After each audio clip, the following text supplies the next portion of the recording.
أبدع الأفلاك والأرضين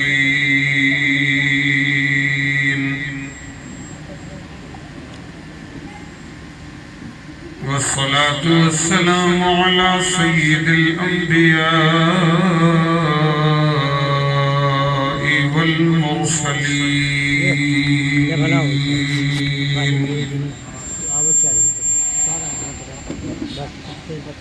وعلى آله وأصحابه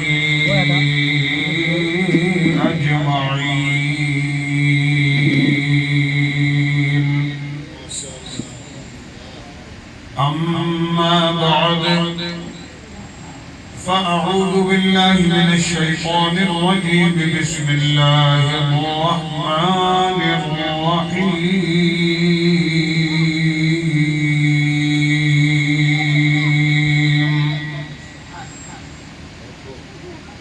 إن أولياؤه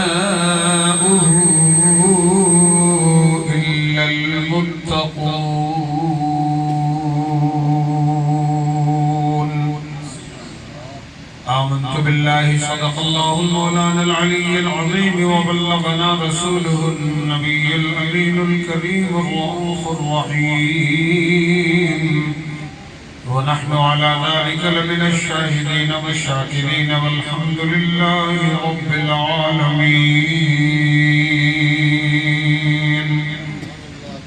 ماہ محتاج تو حاجت روا المدد یا غوث اعظم سیدہ مشکلات بے عدد داریں ماں المدد یا غوث اعظم پیر ماں سید ماں شیخ ماں پیران پیر ماتوئی یا معین الدین چشتی دستگیر ماتوئی سرورہ شاہ کریمہ دستگیرہ اشرفہ حرمت روح پیمبر یک نظر کلسو ماں استفیل سید سالار مسعود زمان شیر حق شاہ شہیداں فاتح ہندوستان فاتح و غالب کنمبر ہر یک از دشمنا غم مرا خوشحال گرداں اے خدائے مہربان بہت سی سادہ زبان میں بہت ہی سادہ زبان بہت ہی آسان زبان میں آپ یوں کہہ لیں کہ مدد کے واسطے جس نے پکارا یا میرے غازی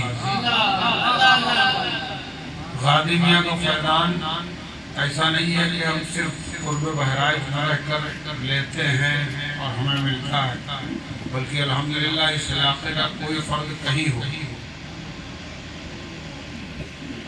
اسے جہاں وہ ہے اس جگہ غازی میاں اپنے فیضان و برکات سے مالا مال کر رہے ہیں مدد کے واسطے جس نے پکارا یا میرے غازی ملا مجدھار میں اس کو کنارا یا میرے غازی اور خطا کارم گناہ کارم سیاہ کارم پریشانم خطا کارم گناہ کارم سیاہ کارم پریشانم سنبھل جاؤں اگر دے دو سہارا یا میرے غازی سنبھل جاؤں اگر دے دو سہارا یا میرے غازی بڑی بابرکت محفل ہے آج سے غالباً 5-6 دن پہلے ہم ہی نہیں علماء کرام کا ایک قافلہ آپ کی آبادی میں اترا تھا بدقسمتی ہے کہ آپ نے ناظرین اتنے اونچے کٹاگری کا بلا لیا کہ اس نے بحیثیت لوک سبھا اسپیکر ٹائم چننا شروع کر دیا آدمی کا مزاج گڑبڑ کرنا ہو تو جیسی بولی بول لو تو اس کا مزاج آپ کہیں گے نہیں تو خود گڑبڑ ہو جائے گا ہمارے نام کا اعلان ہوا اور ساتھ میں قید لگ گئی کہ 10 منٹ کا خطاب ہو جائے اللہ نے مجھے آنکھ دیا ہے اور میں میزبان کی حیثیت سے تھا اس نے میں بھی سمجھ رہا ہوں کہ آج مہمانوں کو وقت دیا جائے اچھا مفتی شیخ محمد صاحب اللہ جن کا مادر علمی بھی غوث اعظم ہے انہوں نے اس دن اس چیز کا اعتراف کیا انہوں ان کی پوری تقریر جو ہے پڑوسی کے حقوق رشتہ داروں کے حقوق کی پر ہو گئی بہت عمدہ خطاب حضرت نے فرمایا مزاج گڑبڑ ہو گیا، میں نے دو باتیں آپ سے کر کے اور اپنی بات ختم کر دی۔ اب اس سے آپ یہ مت سمجھ جائیے گا کہ اس دن 10 منٹ بولے نا، آج کا مطلب گھنٹہ سے گھنٹہ بولے، ایسا کچھ نہیں ہے۔ نمبر پر علاقے کی نمائندگی پورے بھارت میں کرنے والے چنے چنے لوگ بیٹھے ہوئے ہیں الحمدللہ۔ قادمیہ کا فیضان علامہ رحمت اللہ خان صاحب صرف ایشیا اور کافی نہیں بلکہ بھارت کے مختلف صوبوں میں جو اپنے علم میں وہاں قادمیہ کا فیضان لٹاتے نظر آتے ہیں۔ ایسے ایسے لوگ ہیں، آپ ان کے خطاب سنیں کہ ہمارے بیچ ہمارے علاقے ایک بزرگ خطیب عالم حکمران حضرت علامہ سالار بخش خان صاحب کی پوری تشریف فرما ہے۔ جانا سب کو ہے لیکن مجھے تھوڑا سا کہیں جلدی جانا ہے، تو اس لیے میں نے عزیز گرامی وقار محبوب سلسلہ واحدیہ قاری محمد گلفام رضا واحدی سے کہا اور میرا کہا انہوں نے مانا، میں آپ کے بیچ آ گیا۔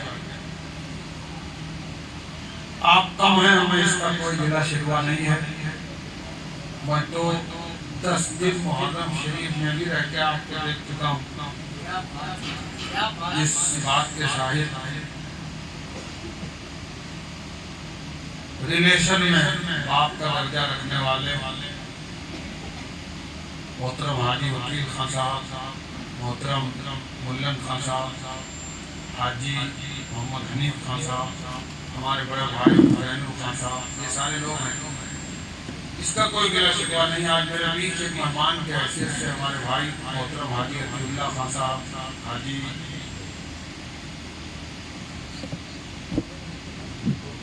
کوثر خان صاحب یا ان کے علاوہ حاجی ایوب صاحب، یہ سارے لوگ مہمان کی حیثیت رکھتے ہیں، کیونکہ بہت کم ان لوگوں سے حاجی محمد عمر صاحب، بہت کم ان لوگوں سے پروگرام ملاقات ہوتی ہے۔ میں چند منٹ آپ سے کچھ آپ کے مطلب کی نہیں، مذہب و ملت کی بات کروں گا۔ یہ اور بات ہے کہ آپ اس میں اپنا مطلب نکالیے۔ 11ویں شریف کا مہینہ بالکل ختم ہونے کو ہے اور آج ہمارے خالو کے گھر میں شادی بھی ہے۔ اللہ تعالیٰ اس شادی کو صرف شادی نہیں بلکہ شادی مبارک فرما دے۔ آقا کریم صلی اللہ علیہ وسلم کی اس محفل کے طفیل پروردگار عالم جتنے لوگ یہاں بیٹھے ہیں، اللہ تعالیٰ سب کے رزق میں، علم میں، عمل میں، عمر میں، کاروبار میں برکتیں عطا فرمائے۔ جب دعا کی جائے تو آپ لوگ آمین کہا کیجئے، کیونکہ آپ یہ نہ دیکھئے کہ صرف آپ ہی آمین کہہ جاتے ہیں۔ اس محفل میں صرف آپ ہی نہیں ہو، اس محفل میں اللہ کے فرشتے بھی رونق افروز ہیں۔ یہ ایسی ویسی محفل نہیں ہے، کیونکہ دو فرشتے تو کنٹینیو ہمارے ساتھ ہیں، ایک داہنی طرف اور ایک بائیں طرف، کرامن کاتبین۔ اپنے گھر سے جب ہم اس محفل کی طرف چلے ہوں گے تو داہنی طرف والے نے لکھنا شروع کیا ہوگا، اور یہیں سے اٹھ کے اگر کوئی بھٹی کی طرف چلا جائے تو یہ بائیں طرف والا اپنا کام چالو کر دے گا۔ یہ دو تو ہیں، ان کے علاوہ کچھ ایسے فرشتے ہیں کہ جب شام کا سورج غروب ہو جاتا ہے، اللہ تعالیٰ کے حکم سے اللہ کی بنائی ہوئی زمین میں پھیل جاتے ہیں، اور جب صبح صادق کا وقت شروع ہونے والا ہوتا ہے تو یہی فرشتے اللہ کی بارگاہ میں حاضر ہوتے ہیں۔ وہ رب جو ہمارے دلوں کی دھڑکنوں سے واقف ہے، وہ رب یہ بھی جانتا ہے کہ میرے فرشتے کہاں سے آ رہے ہیں، لیکن پروردگار عالم کی ادائے ربوبیت تو دیکھو، جب یہ فرشتے صبح صادق کے وقت بارگاہ ربی میں حاضر ہوتے ہیں تو اللہ فرماتا ہے میرے فرشتوں زمین کے کس خطے سے آ رہے ہو؟ فرشتے کہتے ہیں پروردگار آج کی رات، کہیں گے آج کی رات ریشیا سے متصل ایک گاؤں تھا قریوہ خان، ہم وہیں سے آنے، بتاؤ میرے بندوں کو تم نے کس حال میں پایا؟ فرشتے عرض کریں گے پروردگار پوری آبادی کے لوگ سو رہے تھے، کچھ تیرے بندے ایسے تھے جو ایک جگہ پر بیٹھے ہوئے تھے اور ادب کے ساتھ ذاکرین تشریف لائے تھے، وہ تیرے حبیب کا ذکر کر رہے تھے اور تیرے بندے سن سن کے تیری پاکی میں سبحان اللہ کہہ رہے تھے۔ اللہ فرمائے گا فرشتوں کیا میرے بندوں نے مجھے دیکھا ہے؟ ابھی آپ بھی سوال کر لیا گیا کہ آپ نے اللہ کو دیکھا ہے؟ حاجی عبداللہ صاحب نے بڑی نمازیں پڑھی، حاجی ایوب صاحب، حاجی وکیل صاحب، اللہ کا شکر ہے حجاج کرام کی تعداد خوب ہے ماشاءاللہ، بڑی خوشی ہوتی ہے، نام لینے سے ہی مزہ آ جاتا ہے۔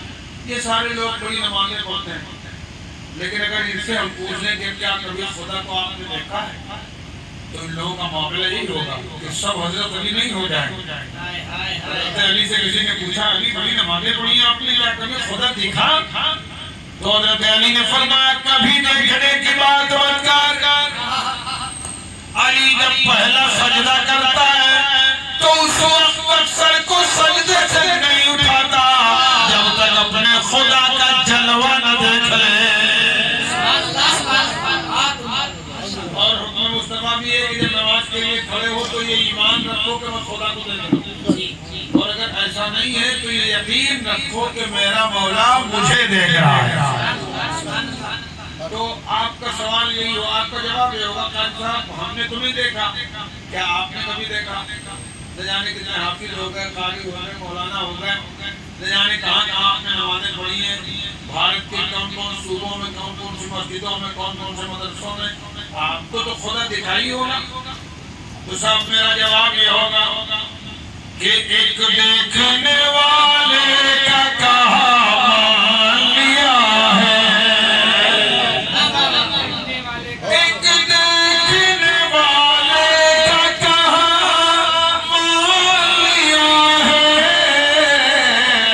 بن دیکھے خدا ہم نے تجھے جان لیا ہے۔ ہم نے دیکھا نہیں، میرے مصطفیٰ نے دیکھ کے لا خدا ہے، ہم نے مانا قبر حق ہے، ہم نے مانا حشر حق ہے، ہم نے مانا جنت حق ہے، ہم نے مانا جہنم حق ہے، ہم نے مانا، ہم نے دیکھا نہیں ہے، مصطفیٰ نے دیکھ کے جو کچھ کہا ہے وہ سب ہم نے ملا کیوں چلا مان لیا۔ نعرہ تکبیر، نعرہ رسالت، مسلک اعلی حضرت جشن شادی خان آبادی علماء اہل سنت، نعرہ تکبیر، نعرہ رسالت۔ فرشتوں کیا میرے بندوں نے مجھے دیکھا ہے جو رات کی تاریکی میں نیند خراب کر کے بیٹھے میرا ذکر کر رہے تھے، میرے محبوب کا ذکر کر رہے تھے؟ فرشتے کہنے مولانا مجھے تو نہیں دیکھا ان لوگوں نے۔ اللہ فرمائے گا بغیر دیکھے ان کا یہ عالم ہے، اگر مجھے دیکھ لیں گے تو ان کا کیا عالم ہوگا۔ اے فرشتوں بروز محشر جب میرے وہ بندے میری بارگاہ میں پیش کیے جائیں تو تم ان کی پیشی پر میرے سامنے گواہی دینا، میں نے اپنے محبوب کے محفل کی وجہ سے، شرکت کی وجہ سے ان سب کی بخشش فرما دی ہے۔ آپ یہ مت جانیے کہ آپ کم ہیں، آپ کی حیثیت جب دعا کی جائے آمین کہا کرو، وہ بات اچھی لگے سبحان اللہ کہا کرو، جذبہ بیدار ہو جائے تو نعرہ لگا دیا کرو۔ رات محفل پاک میں ہم سب شرکت کیے ہوئے ہیں، اللہ اسے مبارک فرمائے۔ محفل پاک پر جو خط کیا جاتا ہے یہ نبی کے میلاد کی محفل ہے۔ میں بہت زیادہ تو کچھ عرض نہیں کر سکتا، لیکن میں اتنا ضرور کہوں گا میرے آقا صلی اللہ علیہ وسلم کے یار، وہ یار جن کے بارے میں میرے آقا نے فرمایا کہ میں علم کا شہر ہوں اور ابو بکر اس کی بنیاد ہے، اور وہ یار جن کے بارے میں میرے آقا نے دعا مانگی تھی اللہم ایّد الاسلام عمر بن الخطاب خاصہ، اے اللہ عمر کو اسلام والا بنا دے تاکہ عمر کی وجہ سے تیرا اسلام بلند ہو جائے۔ وہ ابو بکر و عمر، حضرت ابو بکر رضی اللہ تعالیٰ عنہ سے کسی نے پوچھا میلاد کے بارے میں آپ کو بتائیے. حضرت ابو بکر فرماتے ہیں من انفق درہما علی قراءۃ مولد النبی صلی اللہ علیہ وسلم کان رفیقی فی الجنہ. ایک بڑی مستند کتاب ہے النعمۃ الکبریٰ، اس میں لکھا ہوا ہے حضرت ابو بکر صدیق فرماتے ہیں لوگوں جس نے میرے نبی کے میلاد پر 1 درہم خرچ کر دیا، 1000 1 لاکھ 1 کروڑ کی بات نہیں ہے، 1 درہم. ابو بکر فرماتے ہیں لوگوں جس نے نبی کے میلاد پر 1 درہم خرچ کر دیا، اے لوگوں جب محشر میں دنیا سے سچ رہی ہوگی، لوگ بھڑک رہے ہوں گے، ابو بکر فرماتے ہیں نبی کے میلاد پر 1 درہم خرچ کرنے والا جنت میں ابو بکر کا دوست ہوگا. تو وہ اسے بھی شادیوں میں خرافات کے بجائے آپ ایسے مشورے کیا کیجئے، اس سے محفل کی برکتیں ملتی ہیں، اور خدا نخواستہ شادی میں آنے والی مصیبت کا خاتمہ اللہ اسی محفلوں کی وجہ سے فرما دیتا ہے. میں نے اس دن آپ کے سامنے آپ سے یہ عرض کیا تھا کہ اللہ تبارک و تعالی نے اس طرح اپنے محبوب کو تمام انبیاء میں افضل بنایا، اسی طرح اللہ نے اولیاء میں سرکار غوث آدم کو افضل والا بنایا ہے. سرکار غوث آدم کی زندگی کو آپ پڑھیں، آپ کو اگر موقع نہیں ہے تو آپ ان علماء کے قریب ہو جائیے اور ان سے پڑھوا کے سنیے، کیونکہ ہمارے لیے جب تک انبیاء کرام آتے رہے مذہب اسلام کا فروغ ہوتا رہا. آپ کی سمجھ سے تو ہونا یہ چاہیے کہ اب میرے آقا صلی اللہ علیہ وسلم زمین پر نہیں زمین میں ہے. آپ کے اعتبار سے تو مذہب اسلام کا فروغ بند ہونا چاہیے، لیکن نہیں، اس دھرم کا محافظ پروردگار عالم جب تک انبیاء آتے رہے اسلام کی تبلیغ ہوتی رہی. انبیاء کے بعد اللہ نے اولیاء کرام کے ذریعے مذہب اسلام کی تبلیغ و اشاعت فرمائی اور ہو رہی ہے. آپ بھارت کے تمام گوشوں کو جائزہ لیجیے. سرکار صلی اللہ علیہ وسلم جب بھارت آئے تو کتنے تھے آپ کے ساتھ؟ 17 یا 27. اور آج الحمدللہ کوئی گنتی نہیں ہے. تو یہ غریب نواز کا احسان ہے. غریب نواز سے پہلے بھارت کی سرزمین پر خصوصاً اودھ کے علاقے اور خصوصاً شہر بہرائچ جس عظیم ذات نے کلمہ حق کی صدا لگائی وہ کوئی اور نہیں، وہ علی کا شہزادہ جسے دنیا بھر عیسیٰ سرکار سیدنا سالار مسعود غازی کے نام سے جاتے ہیں. تو سرکار غوث آدم کی زندگی آپ پڑھیے. ہم لوگوں کو ہم لوگوں سے پوچھا جا رہا ہے، چھیڑا جا رہا ہے. میں نے اس دن آپ کو بتایا نہیں تھا، جانوی شریف سے چند روز قبل میرے پاس ایک فون آیا تو انہوں نے کہا کہ صاحب آپ لوگ یہ بیان کرتے ہو کہ غوث اعظم کو اللہ نے وہ پاور دیا، وہ اختیار دیا کہ ایک وقت میں 70 مریدوں کے آپ پہنچ گئے. آپ لوگ یہ کہتے ہو کہ غوث اعظم رائی کے دانے کی طرح دنیا کو دیکھتے ہیں. میں بہت دور آپ کو نہیں لے جاؤں. حضرت خواجہ نظام الدین دہلوی کسی بڑی چیز کا اندازہ لگانا ہو تو آپ اس کو مت دیکھیے، اس سے چھوٹی چیز کو دیکھیے. سرکار خواجہ نظام الدین دہلوی محبوب الہی جنہیں کہا جاتا ہے. ان کے مرید ہیں خواجہ نصیر الدین روشن چراغ دیلمی، جنہیں دنیا احترام سے امیر خسرو کہتی ہے۔ اور امیر خسرو کوئی ایسے ویسے عاشق نہیں ہے ہمارے اور آپ کی طرح کہ کڑوا کڑوا تو میٹھا میٹھا کا۔ امیر خسرو ایسے عاشق صادق ہیں، ایک مرتبہ ان کے پیر ان سے ناراض ہو گئے۔ آج پیری مریدی ہماری ہوتی ہے صرف تعبیر، دعا، بھگور، ان ساری چیزوں کے لیے۔ امیر خسرو کہ پیر ان سے ناراض ہو گئے، محبوب الہی 2-3 دن نہیں بولے۔ خادم ثانی جو تھا، دوسرا خادم، ایک دن جمنا پار حضرت محبوب الہی کے کسی مرید کے یہاں جانا تھا دعوت میں، آپ نے دوسرے خادم کو لیا، خادم ثانی کو، اور لے کے آپ جو ہے جمنا کے گھاٹ پہ آ گئے۔ چلو کشتی میں بیٹھو، چلو چلتے ہیں، دعوت آ گئے۔ اللہ نے کشتی کو اسٹینڈ پہ لگانے کے بعد حضرت کو بٹھایا۔ حضرت کو بٹھانے کے بعد اب جب کشتی چلائی تو کشتی سیدھے نہیں چل رہی، کشتی وہیں گھوم گھوم چل رہی ہے، وہیں گھوم رہی۔ تو سرکار محبوب الہی نے خادم ثانی سے کہا کہ کیا بات ہے، اللہ سے کہو کشتی سیدھی لے کے چلے، جلدی دریا پار کراوے۔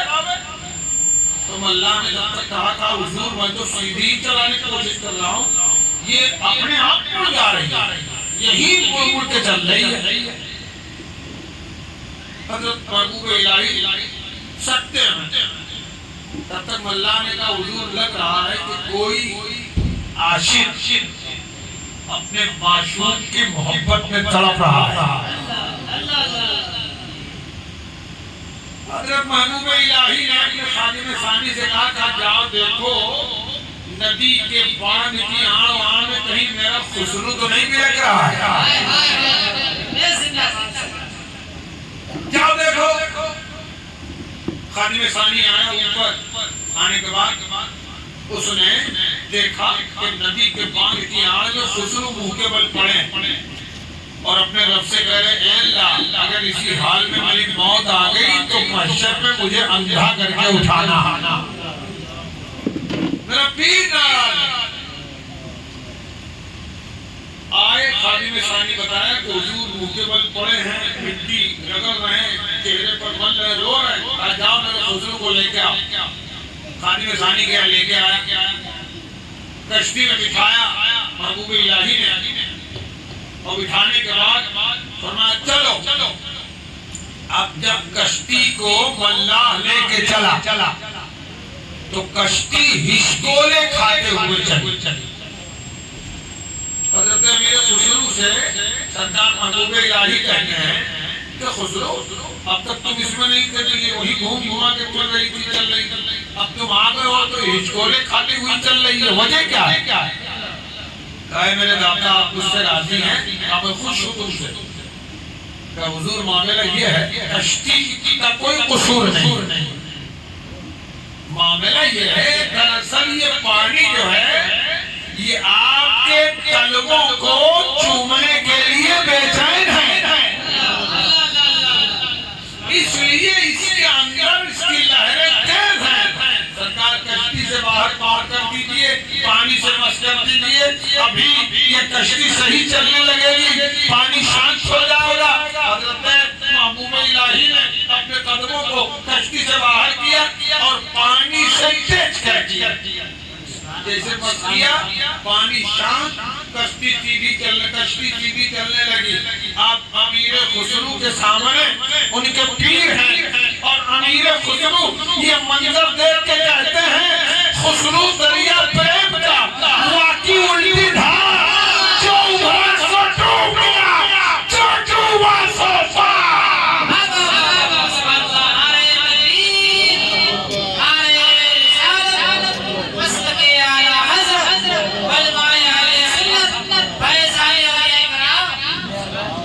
ایسے نہیں امیر خسرو کہتے ہیں چھاپ تلک سب چھین میرے منہ سے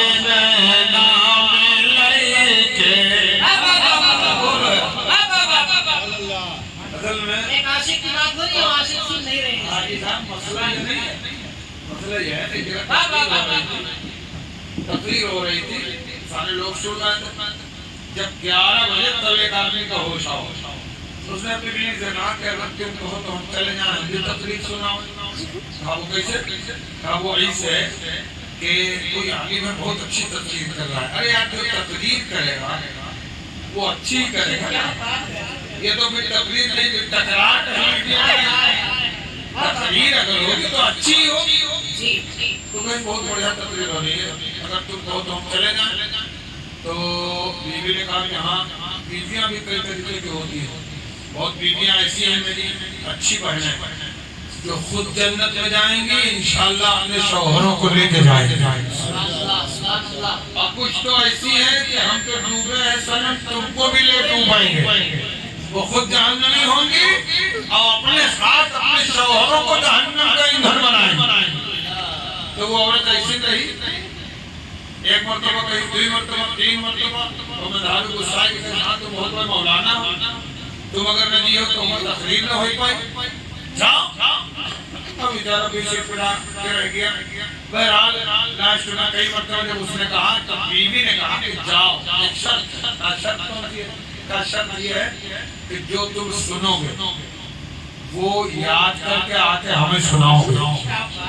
ہم لوگ مدرسے والے لوگ ہیں، بچوں کو صرف اسی کام کے لیے رکھا جاتا ہے، لیکن اس پر بھی کوئی ضروری نہیں کہ آج بچے نے سنایا ہے کل سنا سکے، جبکہ 24 گھنٹہ پڑھتا. اب کیسے آدمی 5 منٹ میں سنے گا اور جو ہے وہ یاد کر کے تمہیں سنا دے گا. لیکن اب اس کو آنا تھا جلسے میں، وہ کہتے کہ ٹھیک ہے ہم جا رہے ہیں اور جو ہم سنیں گے وہ تم کو آ کے سنائیں گے. چلایا. مولانا بیچارے بہت تنگ ہی سنانا کرتے. ایک تو سبحان اللہ نے، اور دوسرا کوئی بیچے ضرورت رہا ہے، کوئی کنارے ضرورت رہا ہے، کوئی آگے سے اٹھا ہے تو سب کا بیٹھاویں پریشان ہے. وہی پریشانی کی ہو پھاٹ پڑا. تو ایسا نہیں کہ آوا ہے تو چپ چاپ پیچھے کہوں بیٹھ جائے. آوا تو سب کچی رفتار دردران آگے آگے. تو مولانا زمان سے نکل کر کے آئی گئے. اس نے دیکھا مولانا کو بیٹھنے لگا، تب تک مولانا نے کہہ دیا کہ بیٹھو. بیٹھ گو. جیسے بیٹھا تیسے حاجی صاحب اوپر چنوٹی آ گئی. کیا چنوٹی لائے نے ہے کہ آنکھی بند ہوئی تو کا کھئی وہ فوراً پھر کھڑا ہوئے گا. تو اٹھت بیٹھت لاگے رہے. مولانا پریشان ہے. تب تک مولانا نے کہا اچھا جات ہو جلدی. مولانا نے کہا جاؤ. صرف 4 لفظ اس میں سنے. 4 آئی گئے. اگر یاد ہو آگے والا تو آپ بتاؤ. بیٹھو اور جات ہو جاؤ. چلا گیا. جلسے گاہ سے باہر نکلا، سنسان ایریا میں پہنچا. کتوں نے دوڑا لیا. کتوں نے جب دوڑا تو ہمارے ہوکھری جان بچا کے بھاگا. اور بھاگا تو ککر اپنے کمزور رہے نہیں، وہی کا گھر تک بھیج کے آیا. وہی بیچ میں ہوکھری ماں بھول گوا. اب دروازے پر کھڑے ہو کے سوچ رہا ہے کہ ابھی گئی ہوئی گیل پھرائی گئے. اب جیسے جیسے پوچھی کہا بتائے دے، اور جو یاد کیا رہے وہ بھول گئے. اس نے سوچا کہ اگر دیر کروں گا تو کتے اب یہاں لا کے نوچیں گے. جلدی سے دروازہ کھڑوایا.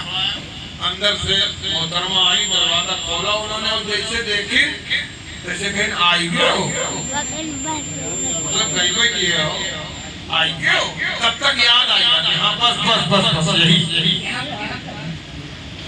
اندر گیا. بیوی نے پوچھا کہا سنو. پھر بس یہی 4 جملہ ہم سنا. آئی گئے ہو، بیٹھو، جات ہو جاؤ. اچھا. کبھی کبھی ایسا ہوتا ہے جو چیز دل میں دماغ میں رہتی ہے، رات میں آدمی جب سوتا ہے تو وہی بولتا ہے. جیسے ہم اپنی زبان میں قواعد کہتے ہیں. بہت لوگ ہمارے لوگوں کا سوال حضرت یہ لوٹا ہمارا رات بھر قواعد ہے. کچھ لوگ کے مطلب ہوتے ہیں حضرت یہ دانت کر رہتے ہیں. تمام ساری چیزیں. بہرحال رات میں 12 بج گئے تھے. بستر پر لیٹتے اور سوتے سوتے اس کو 1 ڈیڑھ 2 بج گئے.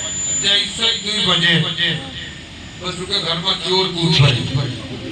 اور جیسے کودے وہ وہی صحیح تھی کوائلہ اور وہی کوان آئی گیا چور نے دیکھا یہ تو لگا تھا جاگت ہے چور جب تک مور اٹھاویں تب تک پھر تیسرا والا جملہ کہ جاؤ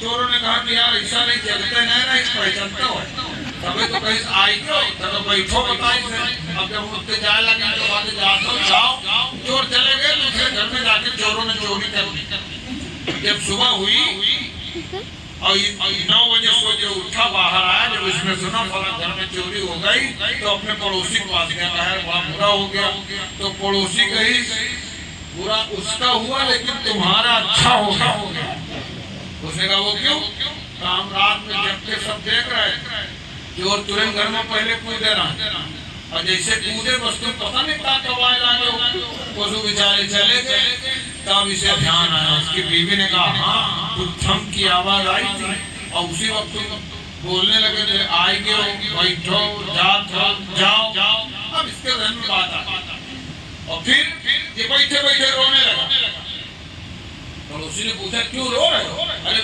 لوٹا بھی نہیں ہے وہ لوگ آئے دوسرے کودے ہیں دوسرے گھر میں چوری کر لی انہوں نے تم بچ گئے تو اس نے کہا وہ ہم سمجھ گئے اس نے پھر ان سے بتایا کہ یار ہم نے بلا وجہ کے 4 جملے عالم حق بیان سے سن کے رٹے تو ہمارا گھر چوری ہونے سے بچ گیا بلا وجہ جملے 4 جملے جن کی کوئی وجہ نہیں کوئی اس کا مطلب نہیں بے مطلب ایک عالم کی زبان سے نکلے ہوئے 4 جملے ہم نے رکھ لیے تو ہمارا مال چوری ہونے سے بچ گیا اگر ان علماء کے جملوں کو سینے میں جگہ دی جائے تو ایمان چوری ہونے سے بچ جائے گا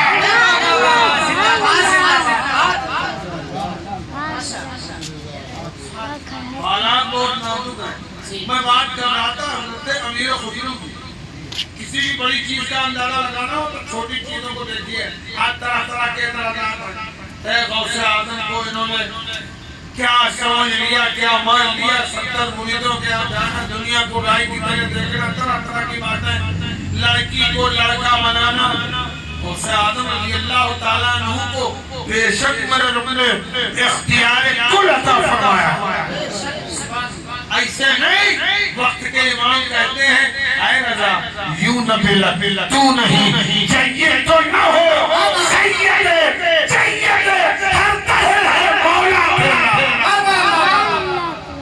یہ آپ اور بغداد کی بات نہیں ہے پوری دنیا میں اللہ نے اولیاء کا حاکم بنایا ہے غوث اعظم سرکار کو تو میں آپ کو بتانا جو چاہ رہا تھا وہ یہ کہ سرکار محبوب الہی کے مرید ہیں امیر خسرو ایک دن سرکار محبوب الہی کی بارگاہ میں بیٹھے ہوئے تھے تو سرکار محبوب الہی نے فرمایا کہ خسرو اگر کبھی موقع ملا کرے تو بو علی شاہ قلندر کی بارگاہ میں چلے جایا بو علی شاہ قلندر کا مدارک الانوار پنجاب کے صوبہ پنجاب کے پانی پت میں چلے جائے اب حضرت امیر خسرو جمعرات جانے آج ہم کو تو موقع ملتا ہے کہ ہماری بہنیں نوجندی بھانجتی ہیں لہرائی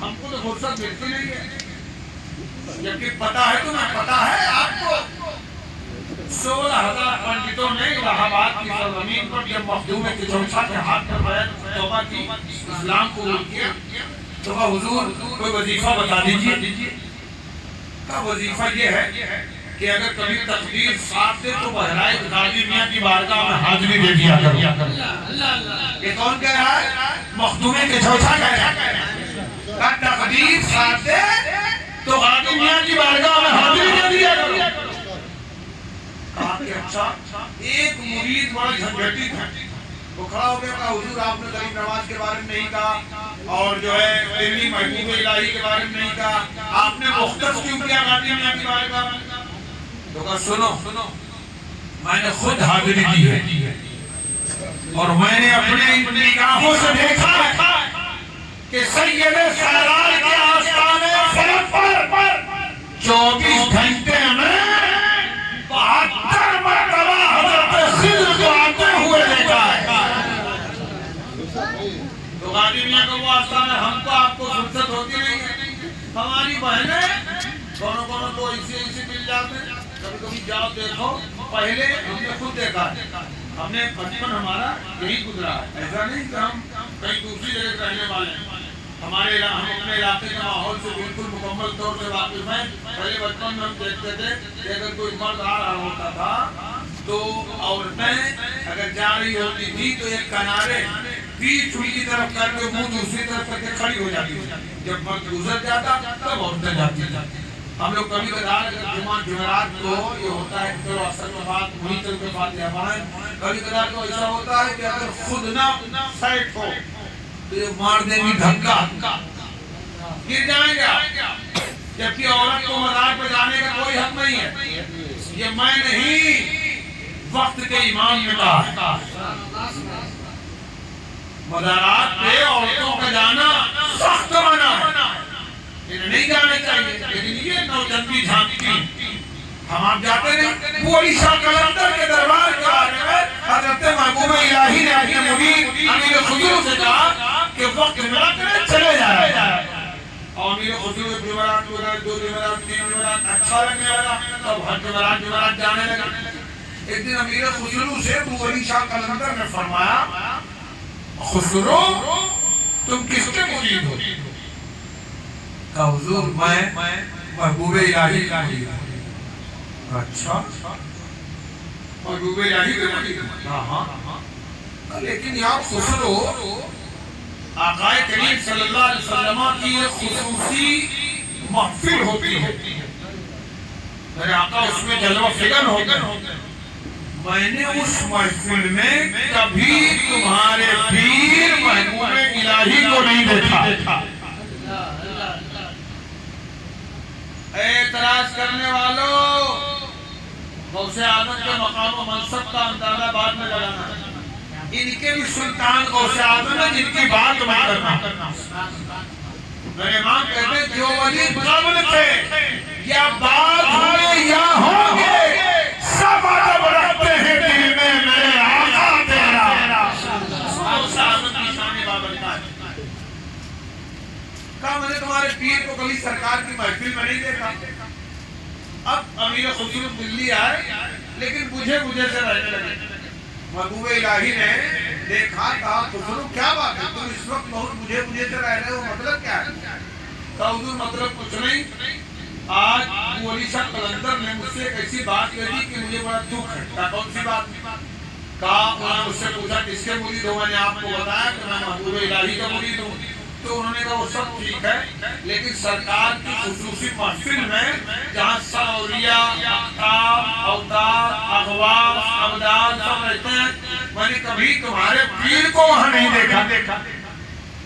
تو حضرت محبوب الہی مسکرائے, فرمایا خسرو تمہیں کہہ دینا چاہیے کہ حضور آپ وہاں اس محفل میں پہنچا دیجیے اور میں اپنے پیر کو ڈھونڈ کر آپ کے سامنے پیش کر دوں گا. تو امیر خسرو نے کہا کہ اگر وہ پہنچا دیتے تب, تو کہا تب کیا, اسی بہانے تم سرکار کی زیارت کر لے. اسی بہانے سرکار کا دیدار کر لے. آج کون ایسا آدمی ہے جو دیدار نہیں کرتا؟ ارے یار ہم لوگ ٹوکتے ہیں, بلکتے ہیں اور اس کے بعد کہتے رہتے ہیں سکون ہو روح کو دل مت لے انوار ہو جائے. سکون ہو روح کو, سکون ہو روح کو دل مت لے انوار ہو جائے. دعا مانگو رسول اللہ کا دیدار ہو جائے. دعا مانگو رسول اللہ. اسی بہانے سرکار کا دیدار تو ہو جاتا, سرکار کی زیارت تو ہو جاتی. ٹھیک ہے حضور جاؤں گا تو میں کہوں گا. اب جب جمعرات کو گئے، بات دن بیتے، آنے والے جمعرات کو لگ گئے، تو جیسے وہ علی شاہ قلندر کے سامنے پہنچے، بس وہ علی شاہ قلندر نے دیکھا مسکرانے لگے، مسکرانے لگے۔ غوث اعظم سرکار فرماتے ہیں میرا مرید مشرق میں ہو میں مغرب میں رہوں، اب مجھے پکارے تو آواز اس کے منہ سے بعد میں نکلتی ہے، میری مدد پہلے پہنچ جاتی ہے۔ علامہ حسن اللہ کہتے ہیں نا، گھرا ہے بلاؤں میں میرا ہمارا، سہارا لگا دو ذرا غوث اعظم، اور کہے کس سے جا کر حسن اپنے دل کی، سنے کون تیرے سوا غوث اعظم۔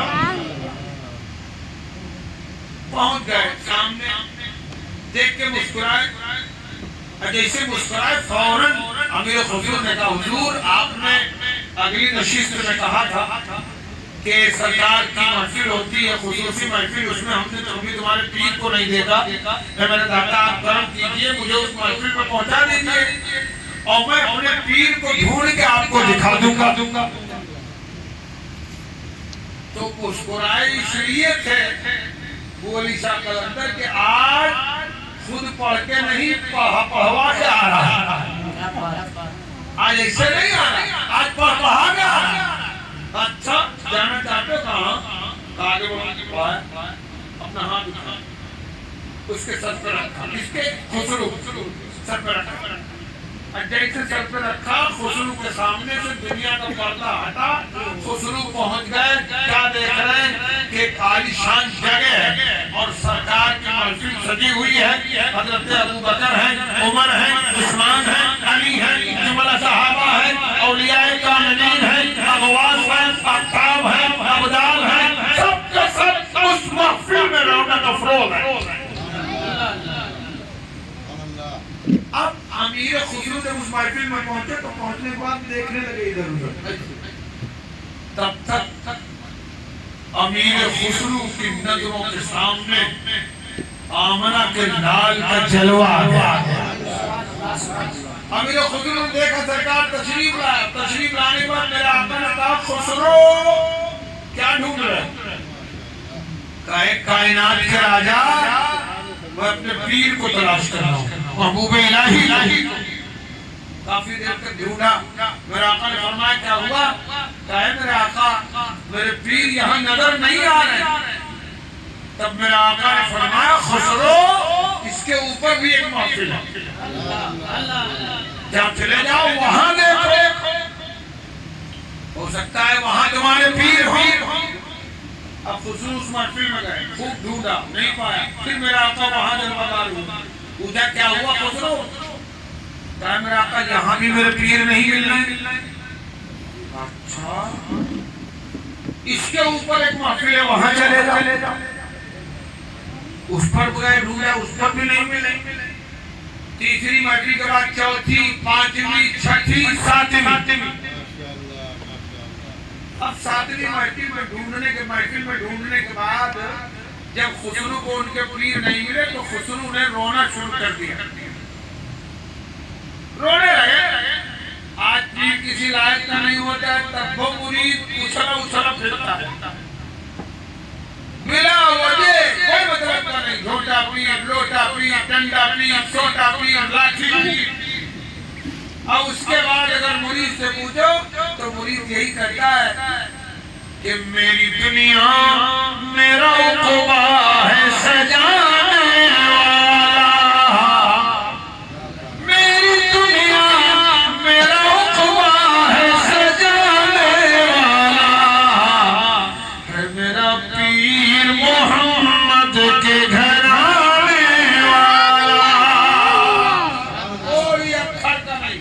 اور اس کے بعد مرید مرا جا رہا کہ میرا پیر بہت بڑا، اور خسرو کے پیر محبوب اسلم نہیں، محبوب سالار نہیں، خسرو کے پیر تو محبوب الہی تھے، نہیں پائے۔ میرے آقا پھر تشریف لے گئے، کہا خسرو کیوں رو رہے؟ کہا میرے آقا ساتویں نشست میں آ گیا، اب بھی میرے پیر مجھے نہیں ملے۔ تب میرے آقا نے جب امیر خسرو کی بے چینی دیکھی تو کہا خسرو میرے پیچھے دیکھو، اب کہو سبحان اللہ۔ اب سبحان اللہ کہنا آپ پر بہت ضروری ہے. کہو سبحان اللہ. کہا خسرو میرے پیچھے دیکھو. خسرو نے جب پیچھے دیکھا تو کیا دیکھا کہ کوئی نقاب پوش ہے. میرے آقا نے فرمایا قریب ہو جاؤ, چہرے سے چلمن ہٹا. قریب گئے, پردے کو ہٹایا. کیا دیکھ رہے ہیں کہ پردے کے اندر کوئی اور نہیں بلکہ خسرو کے پیر محبوب الہی ہے.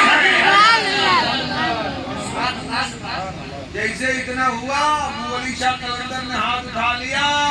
اب خسرو کے ذہن میں, ان کے فکر میں, ان کی زبان پر یہی ایک بات کہ خدا خود پیر مجلس بود, اندر لا متا خسرو محمد سب میں محفل بود, سب جائے کہ مقبودا. میں جو آپ کو بتانا چاہتا ہوں وہ یہ کہ حضرت محبوب الہی کو کسی نے پیرانے پیر نہیں کہا. محبوب الہی مریدوں کے پیر ہیں, بھارت میں پیروں کے پیر ہیں. محبوب الہی سلطان الاولیاء نہیں ہیں, ان کے بھی سلطان. ارے یہ مرید ہیں حضرت بابا فرید کے, بابا فرید مرید ہیں حضرت خواجہ قطب کے, خواجہ قطب مرید ہیں حضرت خواجہ اجمیر کے. خواجہ اجمیر نے کہا ہے اے غوث اعظم, آپ کا قدم میری گردن پر نہیں بلکہ میری آنکھوں پر ہے. تبھی تو دادا پیر کہتے ہیں یہ دل یہ جگر ہے, یہ آنکھیں یہ سر ہے, کہاں لاؤ رکھو قدم پر.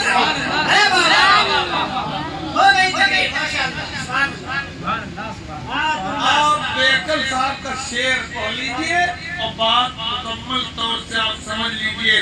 بیکل صاحب کہتے ہیں جب ان کے گدا بھر دیتے ہیں شاہان زمانہ کی جھولی, اور محتاج کا جب یہ عالم ہے مختار کا عالم کیا ہوگا.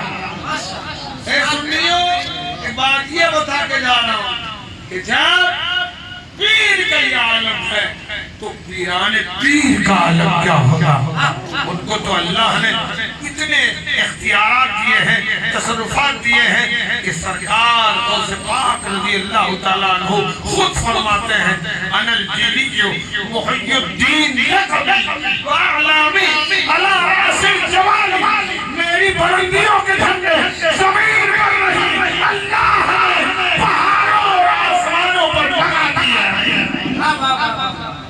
غوث اعظم کے غلام بن کے جب تک دنیا میں زندہ رہو, نماز کو ترک کرنا بالکل ختم کر دو. نماز کو میرا آقا غوث اعظم اپنی زبان مبارک سے فرماتے ہیں نماز فرض ہے, اللہ کی عبادت ہے, لیکن نماز حاجت روا ہے, مشکل کشا ہے. سرکار غوث پاک نے اپنی تقریر میں جب یہ کہا کہ جس کام کے تحت تم نماز پڑھو گے اللہ تمہارے وہ کام پورے فرما دے گا. بہت غریب آدمی, اس نے سنا, سننے کے بعد گھر گیا, اپنی بیوی سے کہا اے بیگم, آج عبد القادر جیلانی نے کہا ہے نماز پڑھو اللہ تمہارے دکھ دور کر دے گا. جو تمہاری خواہش ہوگی پوری ہوگی, فرض بھی ادا ہوگا, خواہش بھی پوری ہوگی. دونوں نے نماز پڑھنا شروع کر دیا. 2 سال میں اتنے بڑے امیر ہو گئے, اتنا بڑا کارخانہ چلنے لگا کہ ان کے یہاں خود 200 مزدور کام کرنے لگے. تاریخ بتاتی ہے 2 سال کے بعد ایک دن وہ اٹھا, اشرفیوں سے تحویل بھری, سرکار غوث پاک کی بارگاہ میں حاضر ہوا. میرے آقا غوث اعظم کی دستبوسی کی, اشرفیوں کو قدموں میں ڈال دیا. سرکار غوث اعظم فرماتے ہیں کیا ہے؟ کہتا ہے حضور 2 سال پہلے آپ کی تقریر سننے آیا تھا, بہت غریب انسان تھا, آپ نے کہا تھا نماز پڑھو جو چاہو اللہ کا کرے گا. اے میرے دادا, میں نے نماز شروع کری, آپ کی تقریر سے میں نمازی بنا, اور نماز کے صدقے میں آپ کی دعا سے اللہ نے اتنی دولت دے دی, اتنا بڑا کارخانہ چل رہا ہے کہ 200 مزدور میرے کارخانے میں کام کر رہے ہیں. میرے آقا اسی کا شکرانہ نذرانہ لے کے آیا ہوں. سرکار غوث اعظم نے لیے, چونکہ اللہ والوں کے نزدیک یہ مال دولت کوئی اہمیت نہیں رکھتے. میں نے اپنے بزرگوں سے سنا سرکار غوث اعظم کے بارگاہ میں کوئی بادشاہ گیا تھا, اس نے سرکار غوث اعظم کو دیا تھا پارس, نذرانے میں پارس. اور پارس کی ایک خصوصیت ہوتی ہے کیا آپ لوہے سے لگاؤ، پیتل سے لگاؤ، تانبا سے لگاؤ، الومینیم سے لگاؤ، کسی چیز سے ٹیسٹ کرو، پارس اسے سونا بناتا ہے۔ سرکار غریب نواز کو نذرانے میں دیا، بادشاہ نے غریب نواز نے اسی وقت اپنے خادم کو دیا، کہا چھوٹے چھوٹے ٹکڑے کر لو، باہر چلے جاؤ، دیکھو جو غریب بھائی ہو ان میں تقسیم کر دو۔ اس نے بادشاہ نے کہا حضور اسے ہلکے میں لیجیے، پارس ہے پارس۔ سرکار غریب نواز کو جلال آیا، فرمایا پارس کی خوبی یہ ہے کہ دنیاوی دھات کو سونا بناتا ہے، میرے سینے سے اپنے سینے کو ٹچ کر دے، یہ پارس صرف لوہا پیتل تانبا کو سونا بنائے گا، میرے سینے سے اپنے سینے کو ٹچ کر جا، تو مٹی چھوڑے گا تو اللہ مٹی کو بھی سونا بنا دے گا۔ سرکار کو سے بعد میں اشرفی لے لی اور اپنے غلام سے کہا لے جاؤ، اسے باہر غریبوں میں تقسیم کر دو۔ تاریخ بتاتی ہے کہ نماز کی برکت والی اشرفی جب باہر غریبوں میں بانٹی گئی تو جتنے لوگوں نے پایا سب نمازی ہو گئے، اور اللہ نے سب کو غنی کر دیا، سب کو دولت مند بنا دیا۔ تو غوث اعظم کی زندگی کا ہر پہلو تمہارے لیے نمونہ عمل ہے۔ آج سے آپ صرف یہ عہد و پیمان کر لیجئے کہ غوث اعظم کا کرم ہوگا، ہم بھوکے ہیں نماز ان کے وقتوں میں پڑھیں گے، اللہ ہمیں شکم شیر کرے گا، ہم پیاسے ہیں پیاس ختم ہوگی، مشکلوں میں پھنسے ہیں آپ نماز پڑھیں، اللہ نماز کی برکت سے آپ کی مشکلیں آسان کریں۔ باتیں بہت ہونی ہے، ابھی خطبہ علماء شورا سب تشریف رکھتے ہیں، ان کا دھیان آپ سنیں گے۔ میں انشاءاللہ آپ سب کے لیے دعا کروں گا، اللہ آپ سب کو سلامت رکھے، آپ مجھے کے لیے دعا کیجیے گا۔ موقع میسر ہوا کبھی پھر آپ کے سامنے کچھ گفتگو کی جائے گی۔ میں اپنے خالد اللہ خان صاحب کے لیے دعا کرتا ہوں کہ اللہ انہیں صحت و سلامتی کے ساتھ ان کی عمر میں برکتیں عطا کرے، ان کا سایہ تعبیر ان کے بچوں پر قائم دائم رکھے۔ استغفر اللہ لی ولکم اجمعین۔ میرے جتنے احباب یہاں ہمارا ایک چھوٹا سا ادارہ ہے جس ادارے کا میں خادم ہوں، ادارہ تو بہت بڑا ہے کیونکہ ایسی عزیز ذات کے نام سے ذات بہت بڑی ہے۔ سرکار غوث پاک کے نام پاک سے منسوب جامعہ غوث اسرار لوگ، اس ادارے کا میں اتنا سا خادم ہوں۔ میں جب بھی باہر جاتا ہوں ممبئی وغیرہ، ہمارے محترم حاجی عبداللہ خان صاحب، حاجی ایوب صاحب، حاجی کوثر صاحب، ہمارے تمام یہاں کے رہنے بسنے والے بھائی بڑی خدمت ادارے کی کرتے ہیں، اس کا بدلہ میرے پاس کچھ نہیں ہے۔ سرکار